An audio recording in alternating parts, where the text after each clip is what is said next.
Orient bell tiles studio से आप देख रहे हैं एबीपी न्यूज।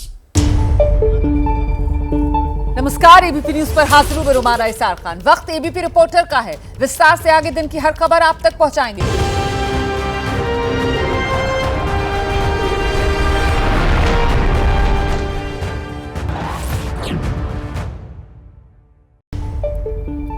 आइए विस्तार से खबरों का रुख करेंगे और सबसे पहले बात राजधानी दिल्ली की करते हैं, जहां लॉ एंड ऑर्डर को लेकर नए सिरे से अब मंथन शुरू किया गया है।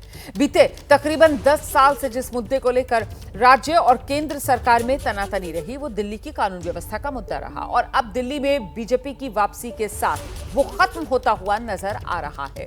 कुछ ही देर में दिल्ली की सुरक्षा को लेकर अमित शाह की अध्यक्षता में अहम बैठक। सीएम दिल्ली की रेखा गुप्ता पहुंच चुकी हैं गृह मंत्रालय। आशीष सूद बैठक के लिए पहुंच चुके हैं। Delhi police commissioner special CP भी गृह मंत्रालय पहुंच गए हैं। सूत्रों के मुताबिक दिल्ली सरकार और दिल्ली पुलिस में कोऑर्डिनेशन बना रहे, समन्वय बना रहे, इसी को लेकर यह बैठक बुलाई गई है। दिल्ली की कानून व्यवस्था की बेहतरी को पुलिस और सरकार मिलकर कैसे और बेहतर बनाए, इस पर मंथन किया जाएगा। सीधे आपको लेकर चलेंगे, हमारे साथ हमारे सहयोगी बलराम पांडे इस वक्त मौजूद हैं और जरा बलराम से ही जान लेते हैं। बैठक के लिए दिल्ली की मुख्यमंत्री से लेकर मंत्री आशीष सूद और पुलिस के अन्य आला अधिकारी जो हैं वो पहुंच चुके हैं। गृह मंत्री पहुंच गए हैं क्या? कब तक बैठक शुरू होने की जानकारी मिल रही है बलराम?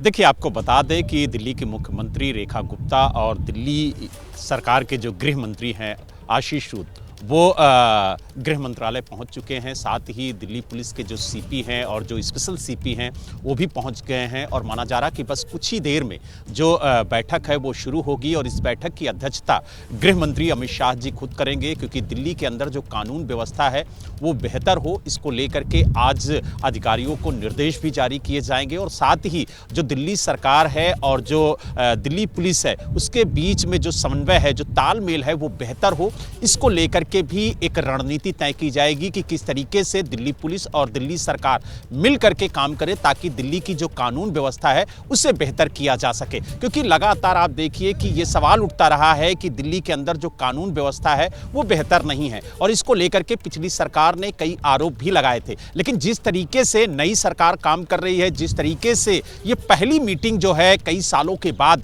गृह मंत्रालय के अंदर देखने को मिल रही है कि मुख्यमंत्री भी शामिल हैं, दिल्ली सरकार के गृह मंत्री भी शामिल हैं, जो दिल्ली पुलिस के आला अधिकारी हैं वो भी शामिल हैं और खुद गृह मंत्री अमित शाह ये बैठक ले रहे हों, तो एक अच्छी तस्वीर निकल करके आज सामने आ रही है। कानून व्यवस्था है वो कानून व्यवस्था केंद्र का जिम्मा होता है और ऐसे में दिल्ली की कानून व्यवस्था को लेकर दिल्ली की मुख्यमंत्री से लेकर दिल्ली के मंत्री तक को बुलाया जाना और इस पर मंथन करना, इसके मायने क्या है?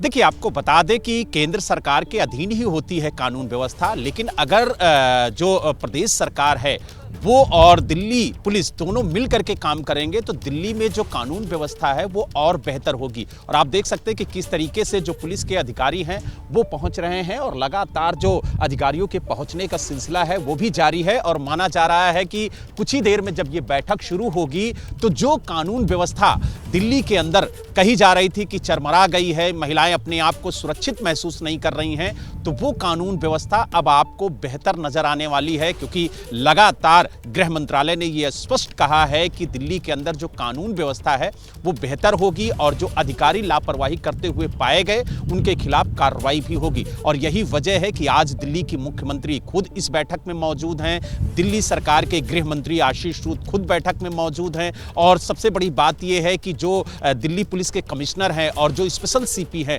वो सभी इस बैठक में मौजूद होंगे। और कुछ ही देर में जब ये बैठक शुरू होगी तो कहीं ना कहीं जो तमाम बिंदु हैं, जो सवाल उठाए जा रहे थे, चाहे अपराध को लेकर के, चाहे महिलाओं के साथ अपराध को लेकर के, चाहे पुलिस की पेट्रोलिंग को लेकर के, तो इन तमाम पहलुओं पर चर्चा होगी और एक गाइडलाइन जारी होगी कि किस तरीके से पुलिस को काम करना है। जहां पर पेट्रोलिंग पुलिस की कम है वहां पर पेट्रोलिंग बढ़ानी है, और जो डार्क स्पॉट चिन्हित किए गए हैं सरकार के द्वारा, दिल्ली पुलिस के द्वारा, वहां पर पेट्रोलिंग और वहां पर पुलिस की मुस्तैदी सुनिश्चित की जाए। इसको लेकर के इस मीटिंग में अहम फैसला लिया जा सकता है। लेकिन अब और जैसे ही बैठक शुरू होगी दोबारा मैं आपका रुख करूंगी। देखिए, एक तरफ दिल्ली को लेकर गृह मंत्रालय में ये बड़ी बैठक जो शुरू होने वाली है, और वहीं दिल्ली विधानसभा में लगातार आप जानते हैं हंगामा जारी है।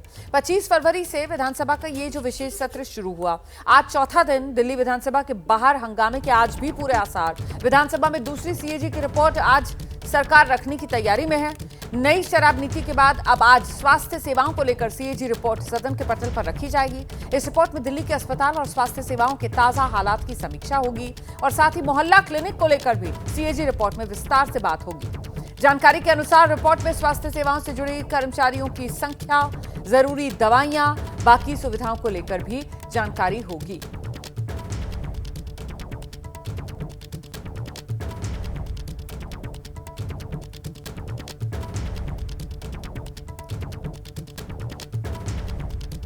तो दिल्ली में स्वास्थ्य सेवाओं पर यह सीएजी रिपोर्ट जो आज विधानसभा में रखी जाएगी।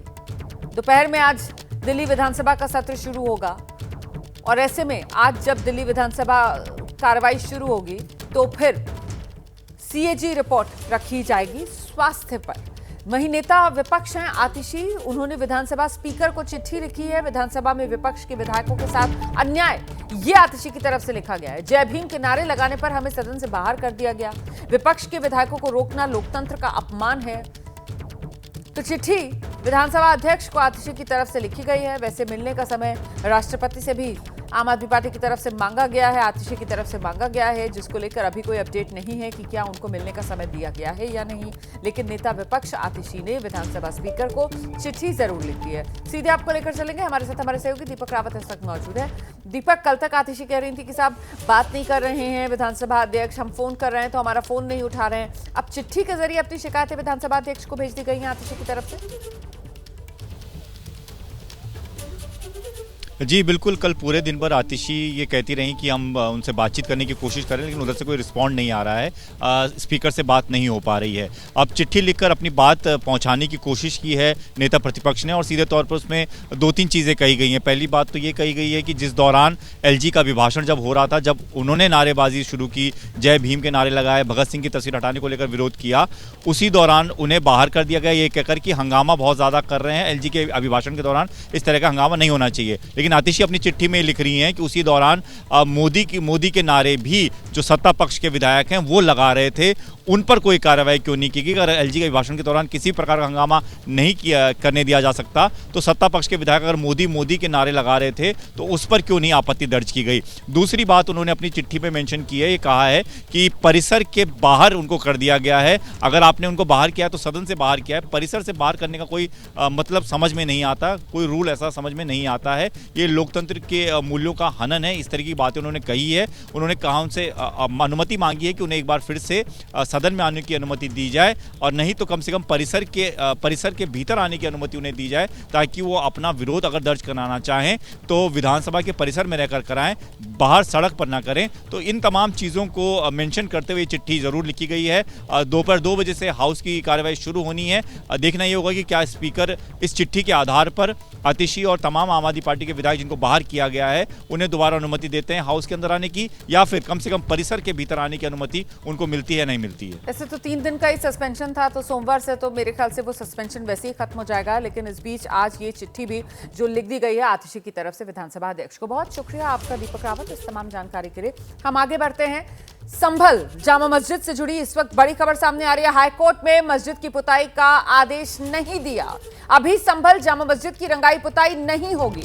साफ सफाई को लेकर मंजूरी दे दी गई है, लेकिन रंगाई पुताई की मंजूरी नहीं दी गई। एएसआई की रिपोर्ट के बाद इलाहाबाद हाईकोर्ट ने यह फैसला सुनाया है।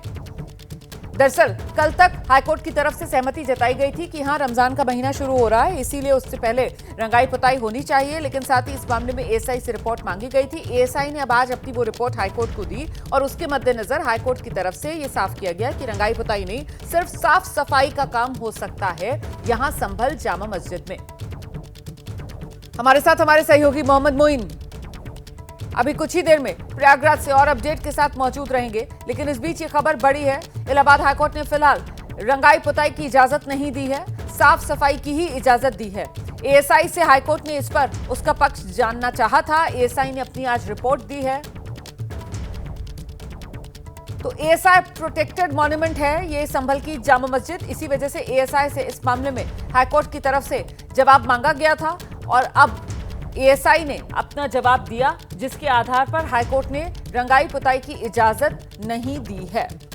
साफ सफाई की इजाजत हाईकोर्ट की तरफ से दे दी गई है।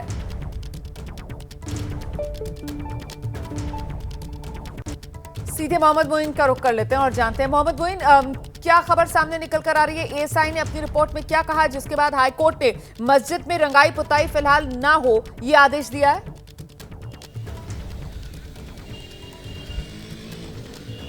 देखिए, आपको बता दें कि मस्जिद कमेटी ने एक मांग की थी कि रमजान का महीना शुरू होने वाला है, लिहाजा वहां साफ सफाई और पुताई के काम को, मरम्मत के काम को मंजूरी दी जाए।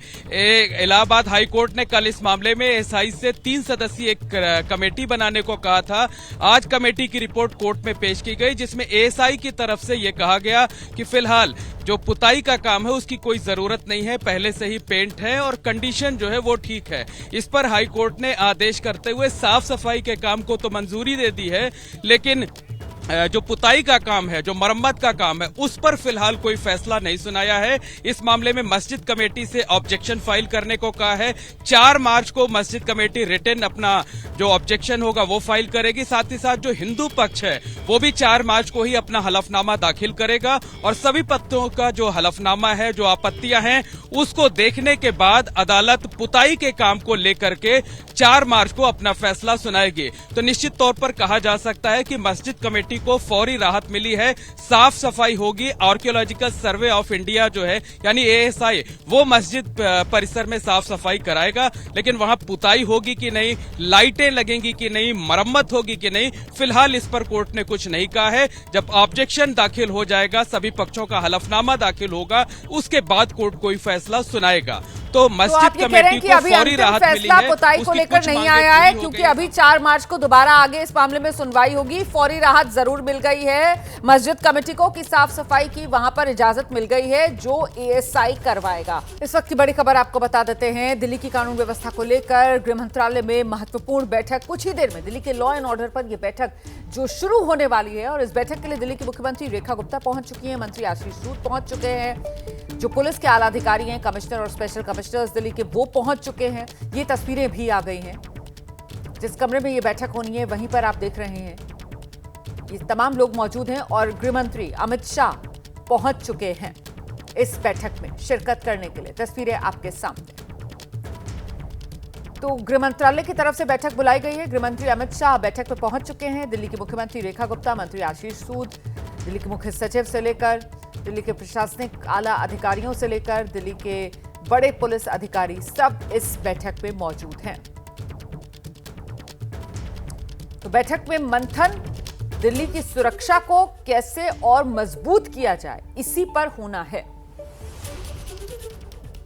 दिल्ली की कानून व्यवस्था को लेकर जो बात बार बार उठाई गई वो ये कि कहीं ना कहीं केंद्र और राज्य के बीच समन्वय की कमी, और इसी वजह से दिल्ली की कानून व्यवस्था जो जिम्मा केंद्र का है वो मुस्तैदी के साथ नहीं मुकम्मल हो पाता।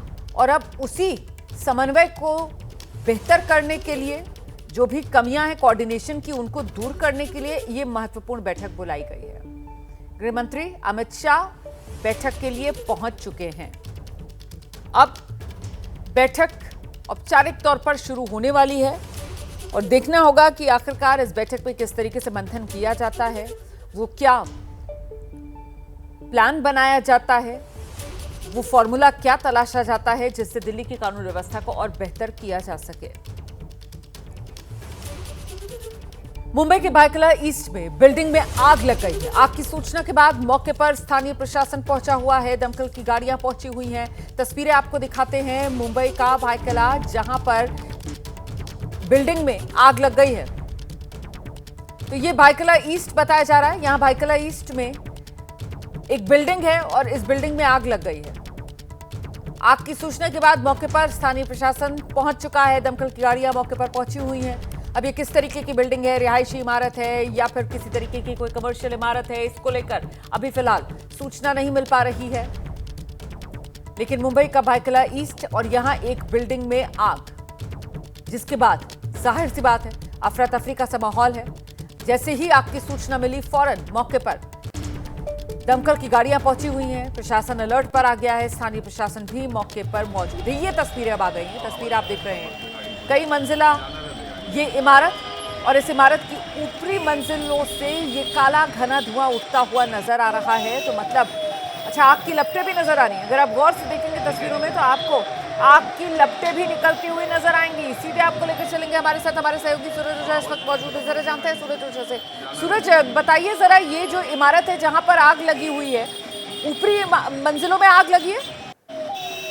जी बिल्कुल, देखिए ये फिलहाल जो फायर ब्रिगेड की तरफ से जानकारी मिली है उसके मुताबिक ये ग्राउंड प्लस 57 फ्लोर की बिल्डिंग है और ये जो आग लगी है ये 40 महले के आसपास 42वें महले पर आग लगी, ऐसी जानकारी फायर ब्रिगेड ने दी है। और लेवल 1 की आग है, जिसे बुझाने के लिए करीबन 4 से 5 फायर ब्रिगेड की जो गाड़ियां हैं वो पहुंची हैं, वाटर टैंकर को डिस्पैच किया गया है। और राहत की सांस ये है कि इस पूरी घटना में अभी तक कोई भी इंजर्ड रिपोर्टेड नहीं है। वो लगातार जो दमकल विभाग के अधिकारी हैं, दमकल विभाग के जवान हैं, वो आग बुझाने की कोशिश कर रहे हैं, कंट्रोल में लाने की कोशिश कर रहे हैं, क्योंकि डर ऐसा है कि अगर 42वें महले पर आग लगी है तो कहीं वो आग हवा की वजह से ऊपर की तरफ ना बढ़ती जाए, ये डर लगातार सताया जा रहा है। इसी वजह से बिल्डिंग के अंदर जो फायर फाइटिंग सिस्टम एग्जिस्ट है उसकी मदद से और साथ ही साथ फायर ब्रिगेड के जो अधिकारी हैं वो दोनों मिलकर आग बुझाने और आग पर कंट्रोल पाने की कोशिश कर रहे हैं। ये तो नई बनी हुई इमारत लग रही है सूरज। जी बिल्कुल, ये जो इमारत है वो बहुत ही नई है, ज्यादा पुरानी इमारत नहीं है। अभी हाल ही फिलहाल में ही इसका कंस्ट्रक्शन पूरा हुआ है और ये हाई राइज है, बड़े हाई प्रोफाइल लोगों का घर है इसके अंदर। और फायर ब्रिगेड के लिए लेकिन ये ज्यादा इम्पोर्टेंट है कि इस आग पर कंट्रोल जल्द से जल्द पाया जाए। इमारत को खाली करा लिया गया है क्या?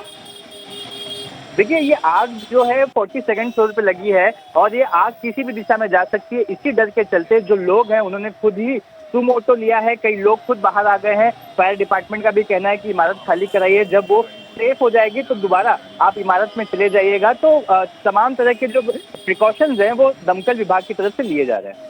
अब जाहिर सी बात है, अब आप जैसा कि बता रहे हैं कि 42वीं मंजिल पर ये आग लगी हुई है, तो यहाँ पर चुनौती बड़ी होगी दमकल कर्मियों के सामने इस आग को बुझाने की। जी बिल्कुल, क्योंकि 42वें महले पर जाकर आग बुझाना वो अपने आप में एक बहुत बड़ा चुनौती है, बहुत बड़ा टास्क है। और इसी के चलते जो समय लग रहा है वो हमको अभी दिखाई दे रहा है। देखिए ये आग लगने का जो समय जिस वक्त रिपोर्ट किया गया था वो 10:45 के करीब इस आग को रिपोर्ट किया गया था फायर ब्रिगेड को। जिसके बाद जो फायर ब्रिगेड की जो 5 बड़ी गाड़ियां हैं, 3 जेटी जिसे कहते हैं वो बड़ी गाड़ी होती है, वो भी रवाना की गई है। 2 एम्बुलेंस भी वहां पर डिस्पैच किए गए, क्योंकि इमारत बहुत बड़ी है, कौन कहां हो सकता है इस बारे में अभी कुछ कहा नहीं जा सकता। हालांकि फायर ब्रिगेड के पास अभी तक किसी के जख्मी होने की सूचना नहीं है। जी, बड़ी जानकारी दे रहे हैं हमारे सहयोगी सूरज ओझा। बता रहे हैं कि ये ग्राउंड प्लस 57 मंजिला इमारत है और इस 57 मंजिला इमारत की 42वीं मंजिल पर ये आग लगी हुई है। आग की लपटें देखिए आप, इन लपटों को देखकर आप अंदाजा लगा सकते हैं आग कितनी भीषण। 3 तरफ से ये आग की लपटें बाहर निकलती हुई इन तस्वीरों में नजर आ रही हैं और इसको देखकर आप अंदाजा लगा सकते हैं कि अंदर जो भी कुछ होगा वो सब कुछ जलकर खाक। और ऐसे में अब खतरा बड़ा ये कि कहीं ये आग जो 42वीं मंजिल पर लगी है वो आगे ना बढ़ जाए और मंजिलों को भी अपनी चपेट में ना ले ले। जिस तरीके से ये धुएं का गुबार ऊपर की तरफ बढ़ता हुआ नजर आ रहा है, कहीं ऐसा ना हो कि आग की लपटें भी हवा के बहाव के साथ ऊपर की मंजिलों को अपने घेरे में ले लें। इसीलिए फिलहाल यहाँ पर चौकसी फायर ब्रिगेड की तरफ से बढ़ती जा रही है। लेवल 1 की ये आग है, इसको लेकर जानकारी अभी तक दमकल कर्मियों की तरफ से साझा की गई है। अच्छा, अमूमन सूरज ओझा, जिस तरीके की तस्वीरें आती हैं कि जब आग लगती है तो फिर बाहर से दमकल की गाड़ियां जो हैं वो पानी की बौछार करते हुए आग बुझाते हुए नजर आती हैं।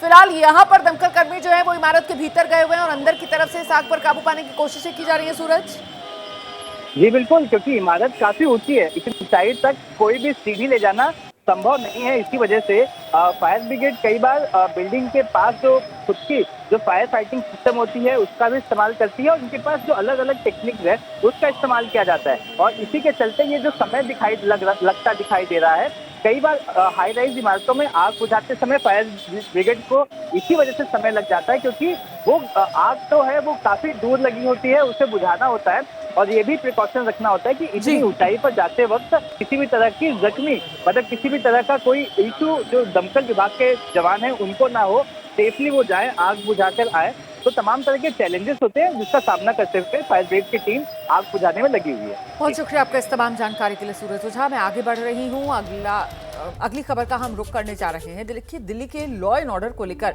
एक बैठक चल रही है, महत्वपूर्ण बैठक।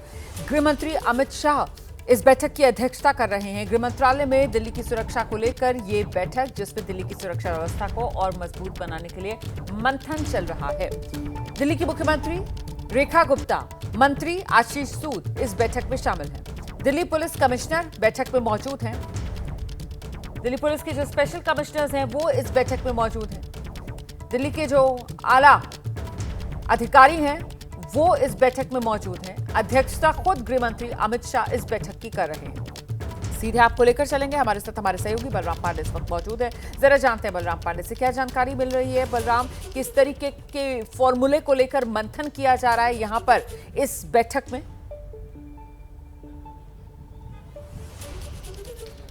देखिए, आपको बता दें कि सबसे पहले जो बैठक थी वो शुरू हो गई है, और बैठक में जो गृह मंत्री हैं अमित शाह वो खुद अध्यक्षता कर रहे हैं, और साथ ही दिल्ली की मुख्यमंत्री रेखा गुप्ता, मंत्री आशीष सूद और जो दिल्ली सरकार के चीफ सेक्रेटरी हैं धर्मेंद्र, वो भी बैठक में मौजूद हैं, और जो दिल्ली के पुलिस कमिश्नर हैं उनके साथ जो स्पेशल सीपी हैं वो भी इस बैठक में मौजूद हैं। तो यानी कुल मिला के ये कह सकते हैं कि दिल्ली की कानून व्यवस्था को बेहतर करने के लिए इस बैठक में मंथन हो रहा है, और एक खाका तैयार किया जा रहा है कि किस तरीके से दिल्ली सरकार और दिल्ली पुलिस मिल करके दिल्ली के अंदर कानून व्यवस्था को बेहतर करने का काम करेगी। और जिस तरीके की तस्वीरें देखने को मिल रही हैं, कई वर्षों के बाद इस तरीके की तस्वीर देखने को मिली है कि जब गृह मंत्रालय में दिल्ली की कानून व्यवस्था को लेकर के खुद गृह मंत्री अधिकारियों और मुख्यमंत्री के साथ बैठक कर रहे हों, और माना जा रहा है कि शीला दीक्षित के बाद पहली बार दिल्ली सरकार कानून व्यवस्था को लेकर के गृह मंत्रालय के साथ बैठकर इस पूरे मामले में एक मसौदा तैयार कर रही है कि किस तरीके से दिल्ली सरकार और दिल्ली पुलिस के अधिकारी मिलकर के काम करेंगे ताकि दिल्ली की जो कानून व्यवस्था है वो चुस्त और दुरुस्त हो सके। हालांकि आपको बता दें कि कुछ जो डार्क स्पॉट हैं उनको लेकर के चर्चा हो रही है कि वहां पर पुलिसिंग कैसे की जाए, कैसे वहां पर कानून व्यवस्था बेहतर की जाए, और सबसे बड़ी बात जो है वो इस बैठक में निकल के आ रही है कि जो महिला सुरक्षा है, महिलाओं की सुरक्षा कैसे सुनिश्चित हो कि देर रात भी अगर दिल्ली के अंदर महिलाएं निकल रही हैं तो बेखौफ होकर के घर से निकले, उन्हें किसी तरह की कोई दिक्कत ना हो। इसको लेकर के इस बैठक में खास तौर से चर्चा हो रही है। और अगर बात की जाए दिल्ली की मुख्यमंत्री रेखा गुप्ता की, तो वो महिलाओं की सुरक्षा पर सबसे ज्यादा जोर दे रही हैं कि दिल्ली के अंदर जो महिला अपराध है उसमें तत्काल कमी आए। इसको लेकर के दिल्ली पुलिस के अधिकारी जो इस बैठक में शामिल हैं वो सुनिश्चित करें। और किस तरीके से महिलाओं की तमाम जानकारी के लिए तो कुल मिलाकर नहीं भूलना चाहिए किस तरीके से अभी दिल्ली विधानसभा चुनाव जब हुए तब चुनावी मुद्दों में दिल्ली की कानून व्यवस्था एक बड़े मुद्दे के तौर पर बार बार आम आदमी पार्टी की तरफ से उठाई जाती थी, और अब वही दिल्ली की कानून व्यवस्था को लेकर किस तरीके से और मुस्तैदी दिखाई जाए, इसी पर दिल्ली गृह मंत्रालय में ये मंथन चल रहा है, बड़ी बैठक चल रही है। अध्यक्षता खुद गृह मंत्री अमित शाह कर रहे हैं। देखिए, बिहार विधानसभा की कार्रवाई चल रही है। बिहार विधानसभा के बाहर सीपीआई-एमएल प्रदर्शन कर रहा है। हाथों में हथकड़ी लगाकर पहुंच गए हैं सीपीआई-एमएल के विधायक। अमेरिका से भारतीयों की वापसी के मुद्दे को लेकर ये विपक्ष की तरफ से प्रदर्शन किया जा रहा है। बिहार विधानसभा जिसका आज बजट सत्र से शुरुआत होने जा रही है, और ऐसे में ये तस्वीरें आपके सामने है। बिहार विधानसभा के बाहर सीपीआई-एमएल के विधायकों का ये प्रदर्शन, हाथों में हथकड़ी लगाकर पहुंचे हुए हैं यहाँ पर सीपीआई-एमएल के विधायक, और ये विरोध कर रहे हैं उस तरीके का जिस तरीके से हाथों में हथकड़ी, पैरों में बेड़ियां बांधकर भारतीयों को अमेरिका से वापस भारत लौटाया गया। बिहार विधानसभा का ये जो बजट सत्र है जिसकी आज से शुरुआत हुई है, सत्र शुरू होने के साथ ही विरोध प्रदर्शन भी शुरू हो गया है। बिहार विधानसभा में लेफ्ट के विधायक हाथों में हथकड़ी लगाकर पहुंचे हुए हैं। एबीपी न्यूज संवाददाता निधि श्री ने यहां बातचीत की है, सुनिए। सीपीआई एमएल और अन्य लेफ्ट पार्टी के विधायक इस वक्त विधानसभा पहुंचे हैं। शुरुआत में ही हाथों में हथकड़ी लगाकर एक सिंबल ये कहने की कोशिश है कि अमेरिका द्वारा प्रवासी भारतीयों के साथ जो अपमान हुआ है उसको लेकर ये विरोध करते हुए, और चूंकि देखिए आप अमेरिका से जो डिपोर्ट किए गए हैं भारतीय, उसके विरोध में ये सभी हथकड़ी लगाकर पहुंचे हैं। क्या कहना चाहते हैं? पूरे देश का अपमान मोदी सरकार करा रही है। प्रवासी जो भारतीय हैं अमेरिका से, आपने देखा कि कैसे 104 प्रवासी भारतीयों को हाथ में हथकड़ी लगा करके, बेड़ी लगा करके भारत लौटाया गया। इस तरह के अपमान पर मोदी जो है उसका एक शब्द विरोध नहीं किया, उन्होंने पूरा चमचागिरी किया ट्रंप का। तो जो सरकार भारतीयों के सम्मान को नहीं बचा सकती, भारतीय उस सरकार को यहाँ रहने का अधिकार नहीं है। और ये पूरे देश दुनिया के मामले में हो रहा है, चाहे बांग्लादेश के मामले में हो, फिलिस्तीन के मामले में हो, पूरे देश की जो विदेश नीति है वो पूरा जन विरोधी हो चुकी है, पूरे देश की फजीहत हो रही है। ये सवाल है कि क्या आप लोग विधानसभा में इस मुद्दे को उठाएंगे? बिल्कुल, इस मुद्दे को विधानसभा से लेकर के सड़क तक, गांव तक उठाएंगे, क्योंकि यह हमारे देश का अपमान है। यह भारतीय जनता पार्टी का देश विरोधी चेहरा सामने आ गया है। यह जब देश गुलाम था उस समय इन्होंने अंग्रेजों के साथ चमचागिरी किया, और आज भारतीय प्रवासी मजदूरों के साथ जो इन्होंने काम किया है, जिस तरह से अमेरिका ने भारत और भारत के प्रवासी मजदूरों को अपमान किया है, उनके साथ इनकी दोस्ती चल रही है। यह भारत विरोधी सोच है, कार्रवाई है, हम इसका कड़ा विरोध करते हैं। तो आप सुन रहे हैं किस तरीके से विरोध प्रदर्शन करते हुए ये सीपीआईएमएल के विधायक हैं, हाथों में हथकड़ी लगाकर अलग अंदाज में विरोध करते हुए नजर आ रहे हैं। बिहार विधानसभा परिसर में सदन के बाहर और सदन के भीतर राज्यपाल के अभिभाषण के साथ बजट सत्र की शुरुआत हो रही है। राज्यपाल आरिफ मोहम्मद खान को आप देख रहे हैं, राज्यपाल का अभिभाषण, और वहीं दूसरी तरफ तस्वीरों में आप देख रहे हैं ये विधानसभा के बाहर लेफ्ट के जो विधायक हैं उनका विरोध प्रदर्शन। हथकड़ी लगाकर पहुंचे हुए हैं यहां पर लेफ्ट दलों के विधायक।